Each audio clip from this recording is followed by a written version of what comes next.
How many people is there under communist government, like with the Marxism? We're going to forget about. Oh, really? What happened for you, brother? Right? Interview me. You don't know what Do it. say? Do it. Yes. You're fighting for something that you don't have an answer? You can argument. Yeah, You yeah. have no idea what are you promoting. You see how you smart? How you educated? You don't know What nothing. is it? You can argue. You don't have an agree. I get dictatorship to promote communism. I will never defend those things.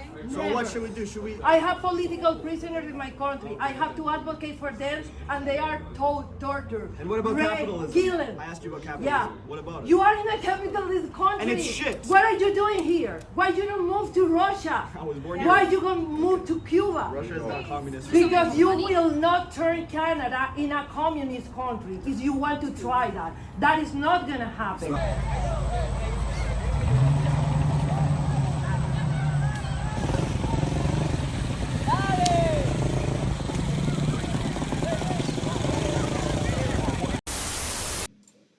Well, there we go, folks. So, yeah, you can see this Venezuelan survivor, a political prisoner who was a prisoner back in Venezuela, is now telling this little Canadian socialist, I guess, more like a champagne socialist, who has really no clear answer as to why they're supporting communism. They've got these pamphlets with Lenin on them. It always blows me away, the worship of death that these kids have been pulled into and yanked into by their college professors. And that's usually why, because these are smooth-brained individuals. These are some of the dumbest humans on the face of the earth, these college kids, especially the ones that are following them. They're not thinking for themselves, and you can tell right away. So Venezuelan socialism survivor takes protesting college weenies to school about communism. Yeah, let's see. Ad nauseum, I will repeat. What have we seen under communist regimes? Death and mass destruction at levels that no other government has ever induced against their own people except under communism. And he's like, capitalism is shit. And I look at him and go, you have benefited in every single aspect from capitalism. You're fed. You probably order a ton of shit off of Amazon. You probably ordered that Lenin propaganda off of like Vistaprint. You have so much, and you probably have an iPhone too, which wouldn't exist. Under a communist society, that would have never been invented. Something that high-tech, that would have never happened. So here's the thing too, is in the end, what do you get? You get death and destruction, the most massive amounts of death and destruction on the face of the earth. China, up to 100 million people have died under the communist regime. 40 million of those people died under the Great Leap Forward, which was a government-mandated famine. Yes. And it was done by the government. And then you've got somewhere to 30 to 60 million people in the Soviet Union during the 3 or 4 purges, I think they had. So there is nothing. There is absolutely zero that communism will bring to your life that will make it better. And so these kids have been taught well. So let's continue. So some of the most patriotic people you will ever meet are those who have come to the United States or any Western democracy legally after escaping an authoritarian country. There is an obvious reason for this. Those people know what true oppression is like, and they love freedom often far more than some people who have spent their entire lives in its embrace. Again, we know these are spoiled brats at these schools. This is just human nature. We take things for granted that have never been denied to us. Some, particularly young people, go so far as to trash the freedom that they enjoy every day. You'll know those people because lately you see a lot of them protesting on college campuses. And that says something, because you see these kids trashing America, trashing Western countries, trashing like the Judeo-Christian traditions, all these things to make the world an uglier place. And I'm like, the day's going to come. You're contributing to your own demise, not only everybody else's, but your own. Okay, and when you are shut down, and when your free speech is taken away, you're going to be stunned at that time. You're going to be like, well, wait, how did this happen? But remember, there is a disconnect among these young radical liberals or whatever they are. And that disconnect is that your voting has had an effect. Overall, it's had an effect. And they don't make that connection that they're voting. I don't know what it is, but it's a thing that happens, especially with liberals. They don't make a connection between what they voted on and then the policies that come around and bite them in the ass. Okay, they're like, why did this crime happen? Why does my car keep getting broken into in these cities? Well, the policies, the people that you voted for are making the policies. Once you vote for them with all the hip hip hurrah, once that's done, they ignore the rest. They go back, they turn around, and they ignore what that politician's doing.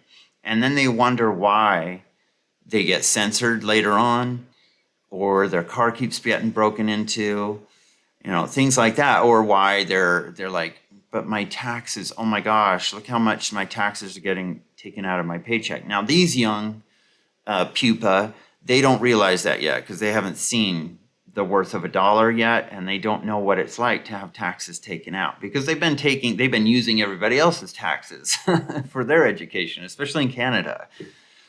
So they don't know that yet. So they're just like, yay, Lenin, yay, these fun little pamphlets, they're red, and it's the revolution. That is the worst thing I've ever seen. I'm like, you actually have no idea what you're talking about. You have none, you little Trotskyite.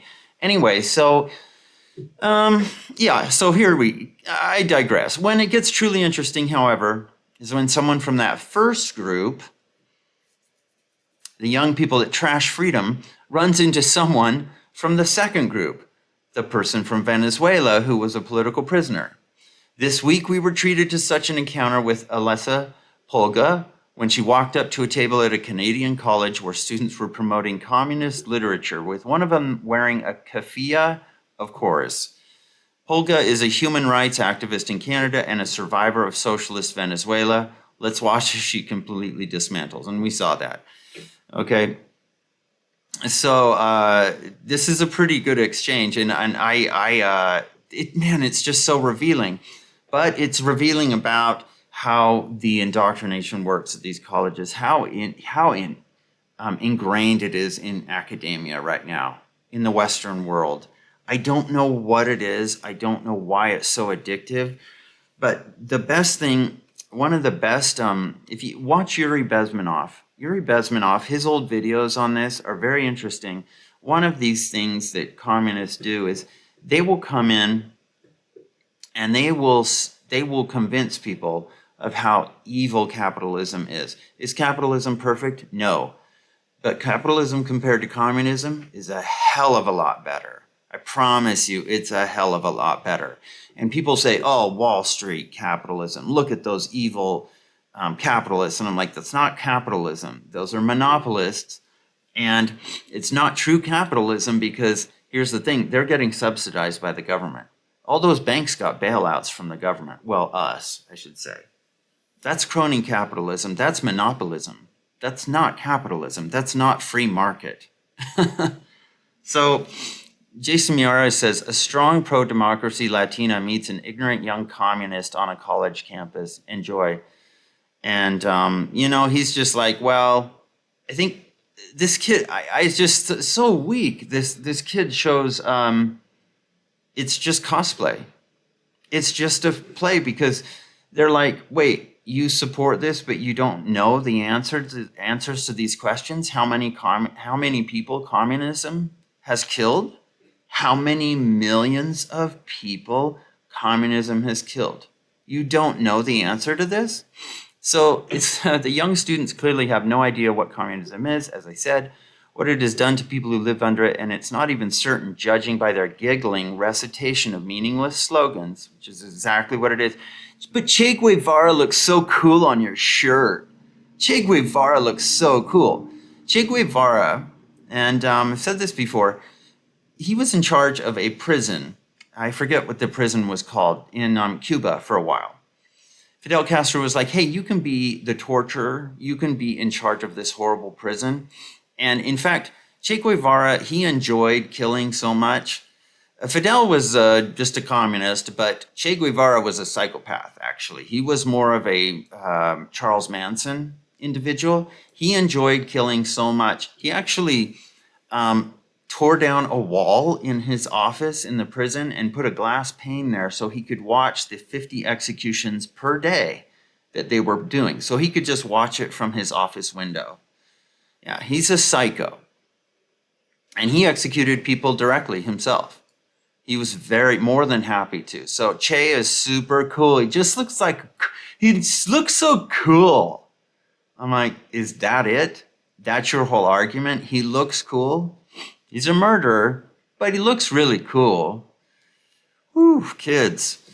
So what is clear here is that they absolutely have no response to Polga's questions or statements about the realities of communist regimes. Well, lady, if communism doesn't work, explain why my Youth Spartacist League TikTok account has over 3,000 followers.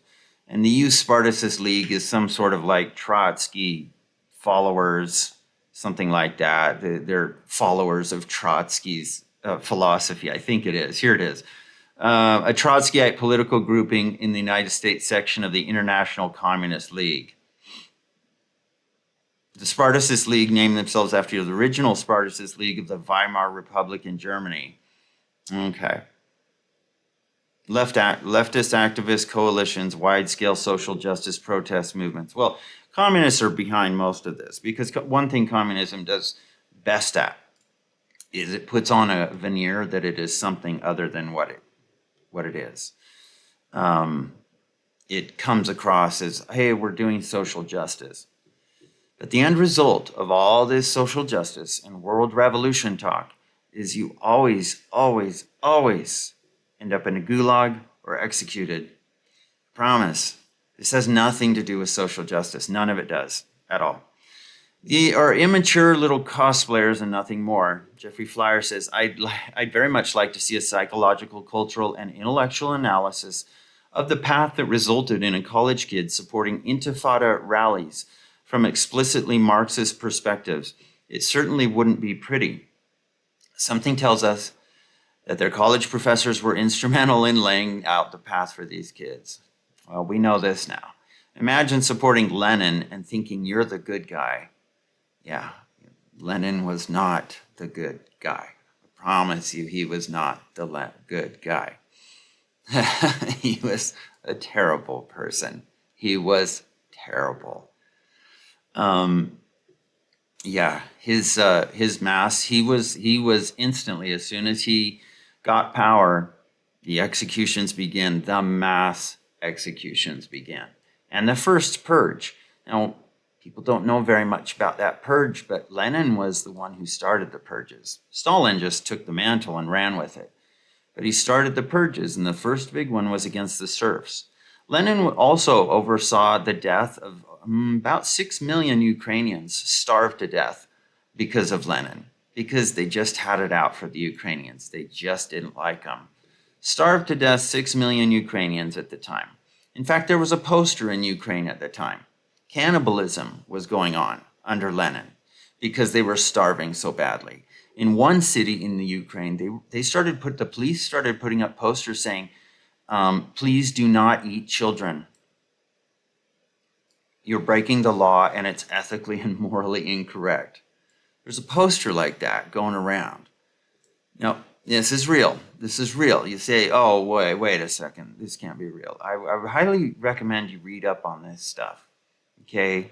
The Politically Incorrect Guide to Communism it's a good primer for this. Okay?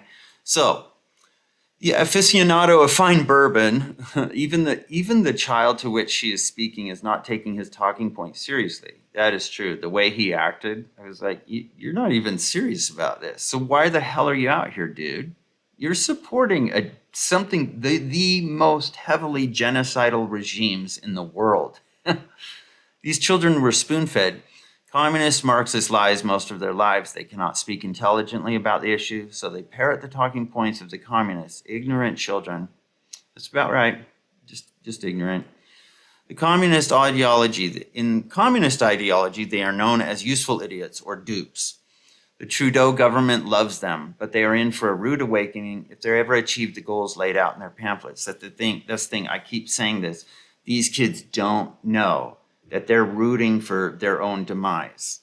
Like when they start to get censored, because they're only being used, when they're used up, the government's going to turn on them. Easy. And I'll be like, wait, I was supporting you. I was helping you. I'm like, yeah, I know. When you support communism has no loyalty. So it's going to turn on you. It needs power for power's sake, and that's it. That's it. That's all it lives for. And so it's going to turn on you. This is what happened in the Soviet Union.